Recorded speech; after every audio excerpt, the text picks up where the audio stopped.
cités qui sont des musulmans comme Ousmane Dan Fodio.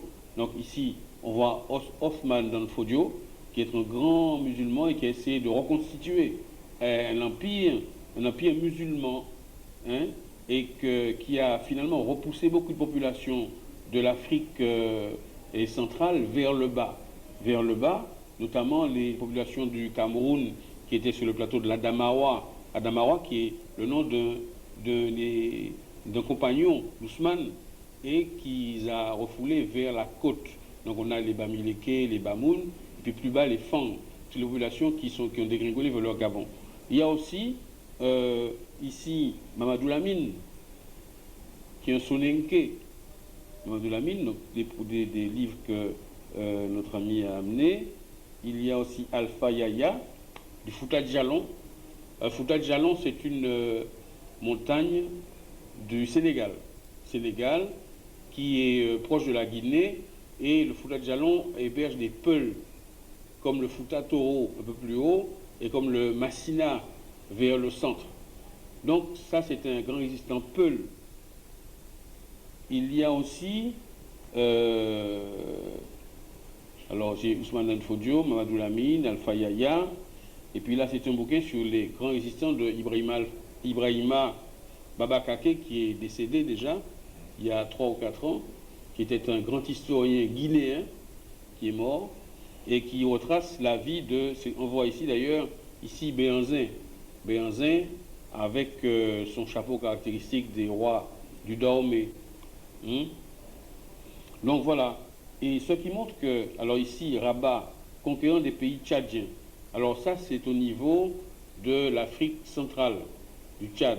Il ne faut pas oublier que le Tchad, l'influence musulmane était très forte dans cette région, puisque on avait, on a des populations d'ailleurs qui ressemblent à des échappés-coulis, qu'on appelle des...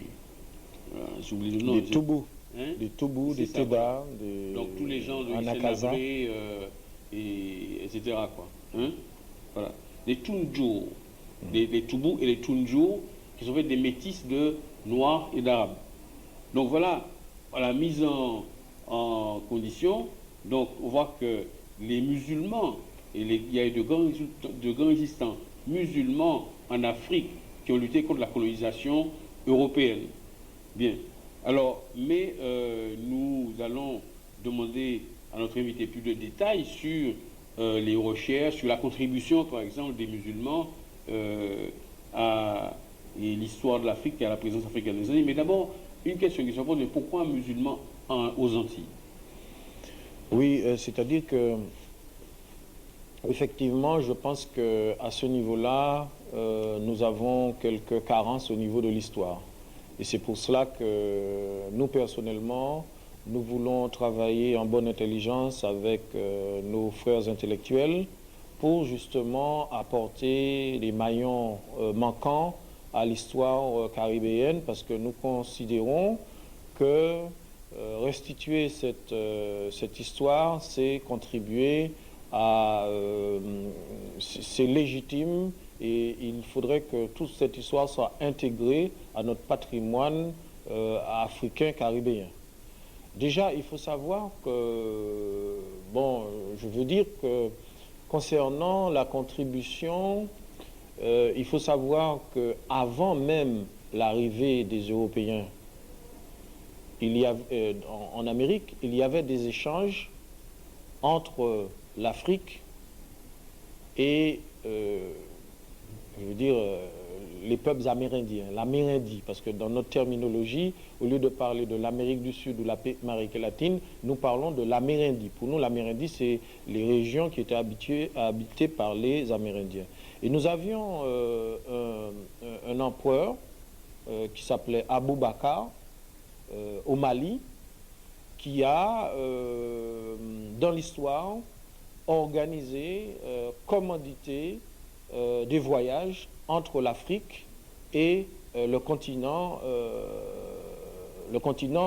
américain.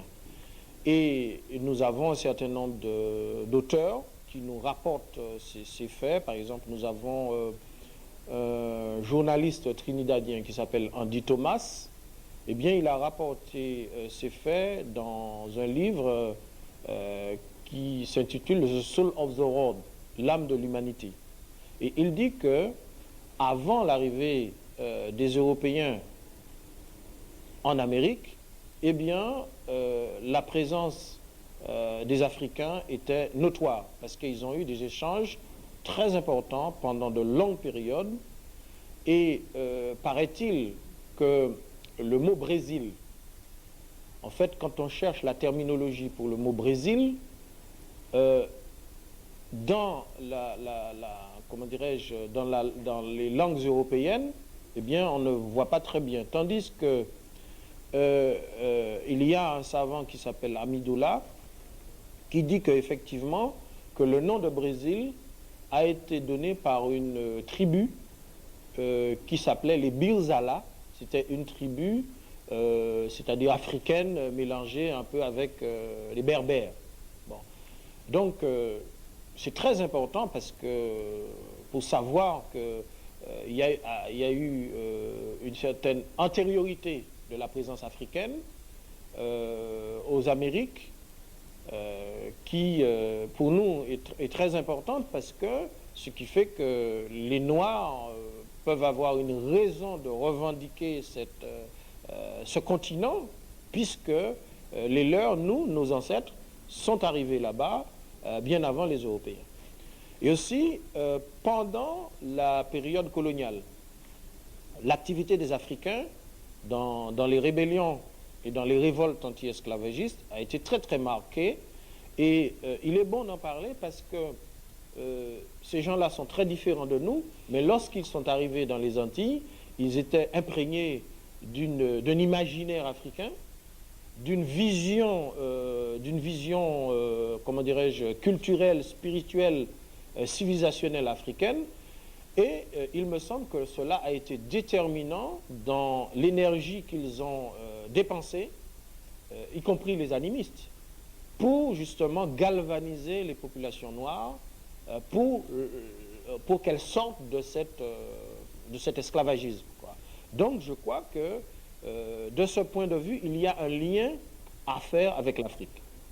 Et d'autre part, ce lien est d'autant plus évident parce que le docteur, il a dit tout à l'heure qu'effectivement, les Africains dont il a cité, El Hadj Omar, Omar Danfodo, Rabat et tout ça, pendant cette période, eh bien, ils contribuaient à la lutte contre l'envahisseur européen en Afrique. Donc je crois qu'il est bon que nous puissions, que les intellectuels puissent connaître les langues africaines, puissent connaître aussi l'arabe, pour justement aller aux sources, pour essayer de restituer aux populations caribéennes cette partie du maillon manquant de notre histoire qui est l'histoire africaine musulmane, et je crois que c'est très important et très modestement nous voulons y contribuer.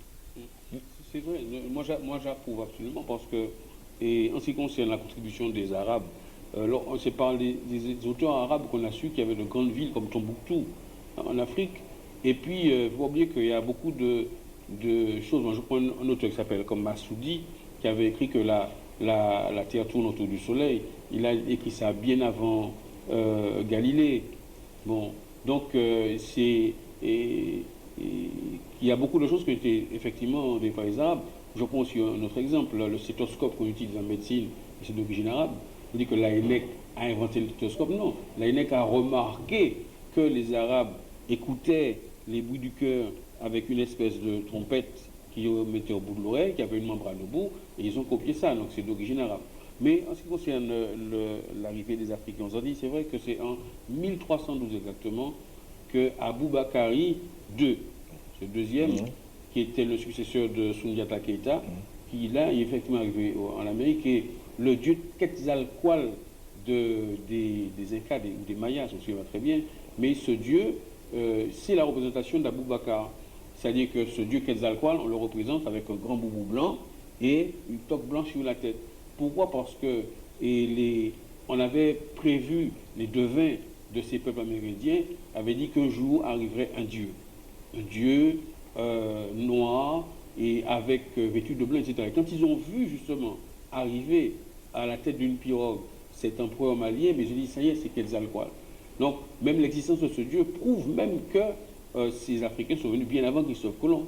Et puis aussi, un deuxième truc, c'est que, et en ce qui concerne les Amérindiens, disaient qu'il y avait des contacts avec les Africains. Eh bien, Christophe Colomb a écrit dans un de ses carnets de voyage un récit que les Caraïbes lui avaient fait, qu'il commerçait avec des Africains qui se baladaient dans de grandes pirogues et qui leur vendaient des flèches. Et les flèches, c'est un mélange de cuivre, d'or et d'argent. Et ils appelaient ces flèches, le bout de ces flèches, guanine. Et si on va voir maintenant au Mali, en malinké, guanine, ça veut dire l'or. Ça veut dire que ces types qui parlaient de ça au XVIe siècle, mais ils venaient bien du continent africain. Donc, mais oui. C'est très important ce que vous dites parce que j'ai retenu enfin le terme guanine. Nous on dit ganin. Ganin, c'est un peu la même chose. Mais j'approuve justement formellement ce que vous dites parce qu'au plan civilisationnel aussi, je crois que c'est très important parce que on nous a donné une image un petit peu très déformée de l'Afrique. Et je pense que comme nous avons reçu un traumatisme de l'esclavage, il faudrait, à mon avis, faire savoir que dans la civilisation occidentale, quand on parle du Moyen-Âge, c'était une période, disons, assez archaïque pour les Occidentaux. Donc ce Moyen-Âge n'existait pas en Afrique. Pourquoi? Parce que à l'époque du Moyen-Âge, eh bien, il y avait des civilisations en Afrique. Il y avait une organisation sociale, il y avait une organisation politique, et la civilisation avait, comment dirais-je, était très prisée. Il y avait des grands centres de rayonnement culturel, et on peut dire qu'effectivement, que cette Afrique-là était bien plus avancée que l'Europe à la même époque. Et nous allons beaucoup plus loin lorsque les Africains et les Arabes vont envahir l'Espagne, vont entrer en Espagne, ils vont tenir l'Espagne pendant plusieurs siècles. Eh bien, c'est à partir de l'Espagne que bon nombre d'éléments du savoir musulman, africain et autres, sera transmis à l'Europe. Et comme vous disiez tout à l'heure, vous avez parlé de Mas'oudi, mais il y a par exemple Ibn Khaldoun, par exemple, qui est cité par Vincent Montaigne. Il parlait de la théorie de l'évolution bien avant Darwin. Donc il y a eu des personnages de l'Afrique, du monde musulman en général, qui ont été extrêmement importants dans la transmission de la culture vers l'Europe. Et je crois que c'est un devoir de faire justice, justement, puisque nous sommes à une étape de reconnaissance, de valorisation et tout, de revalorisation, de reconnaître justement que ces nègres musulmans, ils ont contribué considérablement par leurs apports à la culture occidentale, et que nous, pour nous sortir un petit peu de cette aliénation par rapport à la connaissance même des valeurs civilisationnelles africaines, eh bien, il faudrait mettre tout ça sur la table au niveau de l'éducation, au niveau de la culture, pour que nous sachions effectivement que nous qui sommes les descendants des Africains, nous sommes aussi africains, que nous appartenons à une nation qui était très évoluée, bien plus évoluée que les Européens à l'époque du Moyen-Âge. Et je crois que ça, c'est très important pour nous. Et d'autre part, au niveau civilisationnel, il y a une chose aussi qui me semble très importante, c'est que en Éthiopie, l'Éthiopie a joué un grand rôle dans le développement c'est-à-dire les Africains, Éthiopiens, musulmans, ils ont joué un grand rôle dans cette civilisation, parce qu'il y a eu le premier Africain qui s'appelait Bilal, que je pense que vous connaissez, qui était un grand commandant de l'armée musulmane, et qui était, comment dirais-je, un des lieutenants du prophète. Et il faut savoir aussi qu'il y a une relation étroite entre l'Éthiopie et le prophète des musulmans, puisque lorsqu'ils étaient persécutés par les Arabes esclavagistes, païens, eh bien, il avait ordonné une première émigration en Éthiopie, où les premiers Les premiers musulmans ont été accueillis par le Négus, hein, le Négus d'Éthiopie, qui leur a donné l'asile politique. Et depuis lors, il y a une solidarité, il y a un lien sacré qui s'est établi entre le monde noir et l'islam. C'est très important et je crois que... Bon, mais il y a... moi, je me mets un peu du côté des téléspectateurs qui posent des questions, qui vont se demander, mais on a appris qu'on sait que les Arabes étaient surtout des esclavagistes. C'est-à-dire que s'il y a des populations qui ont fait l'esclavage, même avant les Européens, c'était bien les Arabes, puisqu'on parle de la traite transatlantique, mais on parle aussi de la traite transsaharienne qui était faite par les Arabes blancs vis-à-vis des Noirs, des Nègres. Et toutes les populations du Mali, les populations de tout le haut du Nigeria, le Tchad actuel, etc., mais c'est des populations qui ont été prises en esclavage et qui ont traversé le désert pour aller vers la Libye et l'Arabie. Bon, c'est-à-dire que on peut se poser la question, bon, mais d'accord, bon, les musulmans arabes ont quand même été des esclavagistes et ils ont peut-être converti de force un certain nombre de nègres. Et si on voit par exemple dans certains pays comme la Tunisie, il y a plein de noirs qui sont sahara qui sont esclaves. En Tunisie, en Libye, les nègres sont esclaves. Et puis d'une manière générale, dans les pays arabes, on peut dire, mais voilà, les pays arabes ont beaucoup de pétrole, beaucoup de richesses, mais ils n'aident pas beaucoup les Africains. Ils ne les aident pas beaucoup. Ils achètent beaucoup de choses en Suisse, en France, etc., mais ils n'aident pas beaucoup les Africains. Les gens peuvent... Ce sont des questions que les gens se posent. Ils disent, bon, d'accord, mais ces pays arabes blancs, mais ils ne n'aident pas tellement les pays musulmans noirs. À mon avis, il ne faudrait pas tomber dans ce piège, parce qu'il faut voir aussi la réalité aujourd'hui. C'est-à-dire que sur le plan géopolitique, il y a une nécessité d'union, qu'il y ait un esprit de corps, hein, j'emploie ce mot, un esprit de corps entre les Africains et tous les autres peuples du tiers-monde qui luttent contre l'hégémonie blanche, européenne, occidentale. Et donc, c'est un point important dans la conception politique actuelle de l'unité contre l'impérialisme et le sionisme. Bon, mais je veux dire que par rapport à... Pourquoi il ne faut pas tomber dans ce panneau? Parce que si on regarde au regard de l'histoire, et au regard de la réalité, par exemple, nous avons une carte là, vous voyez que entre l'Afrique et l'Arabie, ce ne sont pas deux mondes qui sont très différents, puisque vous savez que l'Afrique et l'Arabie formaient à une certaine époque un même continent. Et il y a eu des transformations géographiques et il y a eu une séparation. Parce que le nom Afrique veut dire Ifriqiya. Ifriqiya, ça veut dire la séparation. C'est-à-dire c'est quand l'Afrique s'est séparée du continent global qu'on l'a appelé Ifriqiya. Mais il faut savoir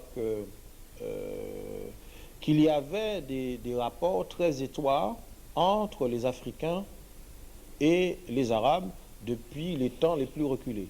Et je vais dire, lorsque les Africains ont été forts, avant l'islam, ils avaient réduit en esclavage les Arabes. Par exemple, la reine de Saba, elle contrôlait un territoire qui était... l'Afrique, c'est un territoire très vaste et qui englobait toute la région d'Arabie. Et à cette époque, lorsque les Noirs étaient en puissance, avant l'islam, ils réduisaient aussi les Arabes en esclavage. Donc je veux dire que pour parler du problème de l'esclavage, il ne faut pas que ça nous, comme on dit, il ne faut pas que cela nous effraie, dans le sens que dans l'histoire de l'humanité, l'homme même, l'homme, eh bien, quand il avait un ennemi auparavant, il le mangeait. C'était la première étape de l'humanité. Il mangeait son ennemi parce que quand il était à ce stade, l'homme mangeait son ennemi. Et lorsque l'homme a évolué, il s'est dit, ben, pourquoi manger notre ennemi? Vaut mieux qu'il serve à quelque chose, le conserver en vie et qu'il soit utile à quelque chose. Et c'est à ce moment que l'institution de l'esclavage a existé à travers les peuples. Donc, tous les peuples de la Terre, les Français, les Chinois, etc., les Africains, etc., pratiquaient l'esclavage. Je veux même dire, on a l'exemple lorsque la civilisation nègre, dans le cadre pharaonique, était à son apogée, eh bien, le pharaon, c'est un système antique, le pharaon, il réduisait en esclavage les Sémites, c'est-à-dire les Juifs, les Arabes, aussi les sujets africains. Et dans la culture même, dans toutes les cultures, dans la culture africaine, avant l'islam, l'esclavagisme a existé. Mais ce que je veux dire, c'est qu'il faut faire une distinction entre ce qu'on appelle, ce que les Africains appellent l'époque anté-islamique et la période islamique. Il y a une rupture nette parce que, c'est là que je vais parler du Coran, c'est-à-dire le Coran il y a dans le Coran des injonctions qui disent qu'un musulman ne doit pas réduire un autre musulman en esclavage. Et cette révélation, elle a eu des conséquences sociales, culturelles et politiques. Et lorsque les Africains qui, avant l'islam, se trouvaient en esclavage, soit des Arabes anté-islamiques, ou des Africains, ils ont considéré que l'existence même de l'islam avec cette directive, c'était une voie pour sortir de l'esclavage. Et effectivement, cette injonction du Coran a déstabilisé les esclavagistes, puisque les esclaves qui étaient sous la domination des esclavagistes arabes ou des esclavagistes africains, c'est-à-dire qu'ils étaient qu'à péter chaîne, et ils trouvaient leur salut à l'ombre de l'islam pour ne plus être esclaves, puisque en devenant musulmans, de plein gré déjà, en s'échappant de l'oppression de leurs maîtres africains ou arabes, eh bien ils retrouvaient la liberté en devenant musulmans. Donc ça, on peut dire que ça dans l'histoire de l'humanité, ça a un caractère révolutionnaire. Bon. Dans un deuxième temps, quand on parle, c'est-à-dire il y a quand on regarde la civilisation nègre, toute civilisation, il y a des aspects positifs et des aspects négatifs. Concernant les aspects négatifs, dans notre culture africaine, eh bien, vous savez que le pharaon, par exemple, il enterrait des filles vivantes à certaines périodes, il faisait des sacrifices, il projetait des enfants dans le Nil, etc., etc. L'islam, par exemple, est intervenu, c'est-à-dire les musulmans, parce que vous voyez, les musulmans noirs, ils sont intervenus dans cette révolution pour justement supprimer un certain nombre de choses, et c'est la raison pour laquelle ils sont entrés en guerre sainte contre certains potentats qui étaient des véritables despotes. Bon. Donc on peut dire qu'il y a eu au sein même de l'Afrique des confrontations entre les Africains eux-mêmes, entre les Africains animistes pour conserver un certain nombre de choses qu'ils considéraient comme acquis, avec les musulmans africains qui voulaient défaire un certain nombre de choses. Mais quand on va dans l'évolution des choses, que constate-t-on en Afrique? Eh bien d'abord, ce sont les chefs, ce sont les rois, ce sont ceux qui possédaient le pouvoir, ce sont les intellectuels qui ont adopté l'islam. Et puis les masses ont suivi. Parce que les Africains ont retrouvé dans l'islam ce qu'ils cherchaient à travers le paganisme, à travers le totémisme et à travers l'animisme. Et c'est pour ça que Cheikh Anta Diop, dans l'Afrique précoloniale, il dit que si les Africains ont adopté en masse l'islam, c'est qu'ils ont retrouvé une certaine parenté métaphysique entre la culture traditionnelle, la culture animiste et l'islam. Et c'est ce qui fait que progressivement, l'islam a permis de préserver la personnalité de l'Africain Pourquoi? Parce que on voit que les musulmans africains sont particulièrement virulents, opposés à la culture occidentale.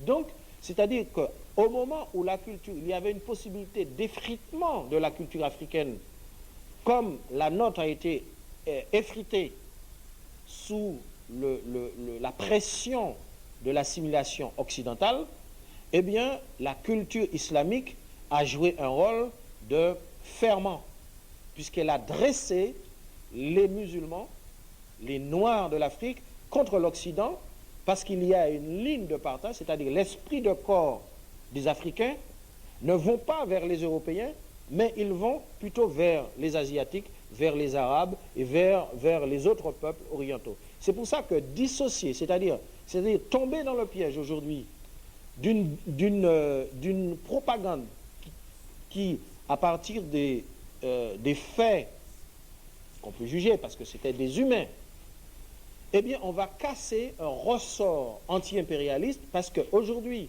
l'union des Africains, dans le cadre de tout cet ensemble géopolitique, est déterminant pour rénover un nouvel équilibre qui soit politique, civilisationnel et économique au niveau planétaire. Parce que, justement, dans la démarche de l'émancipation des peuples du tiers-monde, eh bien, il y a tout intérêt que l'Afrique, que les Arabes et les Africains, que les Asiatiques et les Arabes et les Africains, etc., que les Indiens, ils s'entraident pour sortir sur le jour qu'on peut dire civilisationnel, économique et politique de l'Occident. Donc, c'est pour cela que je crois qu'il faut positiver aujourd'hui, nous, musulmans, noirs, nous devons positiver les relations avec le monde arabe, comme avec tous les autres peuples qui sont qui ont cette même démarche de vouloir créer un monde nouveau pour sortir de l'oppression, de l'hégémonie, de l'Europe impérialiste, du sionisme, etc. Et donc, je crois qu'effectivement, les musulmans, et je disais même qu'il suffirait, lorsqu'il y aura une volonté, quelque part dans un pays musulman ou un pays d'Afrique, de libérer la Caraïbe, eh bien, pour ce faire, c'est-à-dire dès que cette volonté existera, eh bien, c'est-à-dire au niveau de la manœuvre, elle sera très simplifiée.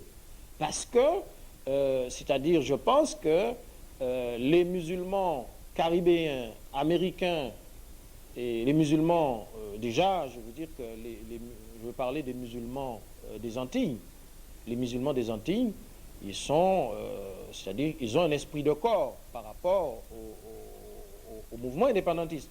C'est-à-dire, ils souhaitent effectivement contribuer à un effort au niveau de la militance et au niveau politique pour aider justement les peuples caribéens à sortir, et notamment le peuple martiniquais, à sortir du joug colonial français.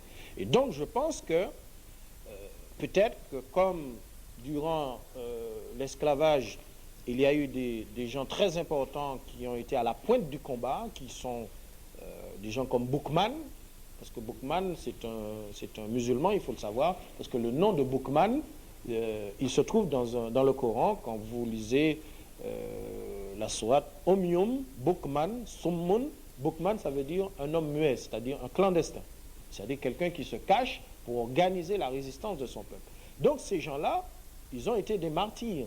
Et je pense que les musulmans, parmi je peux dire les forces musulmanes caribéennes et antillaises qui sont dans le monde et en Europe, ils peuvent porter une contribution très significative à la résistance de notre peuple. Et je crois que par rapport à cette réalité, il faudrait aussi avoir aussi un esprit de corps par rapport à l'Afrique, par rapport à la résistance des peuples musulmans face à l'hégémonie européenne, parce que les luttes se soutiennent, et c'est cette solidarité, comme on dit, c'est cette solidarité des opprimés qui va ramener quelque chose de bon. Je donne un exemple, par exemple, je donne un exemple, c'est qu'aujourd'hui, Cuba a de très bonnes relations avec l'Afrique. Avec les musulmans, par exemple, c'est un Nigérian qui est l'imam de la mosquée à Cuba. Il y a des échanges. Cuba apporte comment dirais-je, au niveau technologique, au niveau de la médecine, elle a des échanges très importants avec les musulmans de l'Afrique et les musulmans du monde arabe. C'est parce qu'ils sont de concert, c'est parce que entre eux, ils ont des différences, bien sûr, mais ils ont un consensus, et je crois que on peut penser que puisque Cuba c'est un pays indépendant, la présence musulmane est marquée à travers les centres culturels africains, arabes et musulmans qui existent. Donc c'est pour cela que je pense que au niveau de l'élite, nous devons faire un effort, comme l'a fait Cuba, pour essayer de réconcilier, que l'histoire ce soit un élément pour nous réconcilier avec nous-mêmes, parce que l'Afrique c'est une partie de nous-mêmes, et non un élément de dispersion, de division. Et je crois que c'est un petit peu dans ce sens-là que vous allez. Et pour moi, je crois qu'il faut, par exemple aujourd'hui, il devrait y avoir dans les pays africains des militaires antillais qui vont participer, je ne sais pas si j'ai la possibilité, qui ont la possibilité de se former, des économistes, un bon nombre de gens qui, au niveau de l'Afrique, seraient des cadres pour préparer ce que sera demain l'organisation sociale, économique, politique et militaire de la Caraïbe. Donc je pense qu'on ne peut pas, si on voit les choses de manière objective, eh bien je crois que les musulmans africains et le monde musulman en général, eh bien ils seraient prêts, même au niveau de l'Organisation des Nations Unies, s'il y avait une demande, je dis effectivement, de mettre le colonialisme français en position d'accuser, en disant que bon voilà, il y a un problème, il n'y a pas de démocratie aux Antilles, c'est pas vrai, il n'y a pas de démocratie aux Antilles, c'est une occupation coloniale, c'est-à-dire transformée sous forme de département ou de région, mais le problème existe. Donc, c'est-à-dire les pays musulmans seraient en mesure de mettre la France devant la communauté internationale en situation d'accuser. Et donc, je veux dire que ce sont des éléments très importants, et en tant que musulmans noirs, eh bien, nous voulons continuer le combat côte à côte avec nos frères, et c'est pour ça que je crois que l'émission que vous faites est très importante pour permettre au peuple antillais de connaître les différentes écoles de la présence africaine, et je crois qu'il y a des courants qui représentent ces différentes écoles. Donc nous sommes, enfin je suis venu ici comme l'un des représentants de... Très bien. Non, mais je suis tout à fait... J'écoute, nous apprécions, mais je vais vous poser une question très très embarrassante. Le Sénégal, c'est un pays qui est archi-musulman. N'est-ce pas? Oui. Et le Sénégal a élu à sa tête un gars qui n'est pas du tout musulman, qui est Sédar Senghor. Oui. Non seulement qu'il n'est pas musulman, mais un gars qui a été le plus français des Africains. Puisqu'en 1945, j'ai rappelé qu'il a écrit un livre sur l'Empire français où il disait que le problème colonial, c'était pas important et que l'essentiel était d'être français, de rester français. Et pourtant, les Sénégalais étaient derrière ce type-là. Tous les musulmans sénégalais étaient derrière Senghor. Ils ont même accepté à un moment donné d'être considérés comme les plus français des Français, puisque, alors que tous les autres Africains étaient considérés comme des indigènes, les vrais Français étaient des Sénégalais de Rufisque, de Gorée, de Saint-Louis et de Dakar.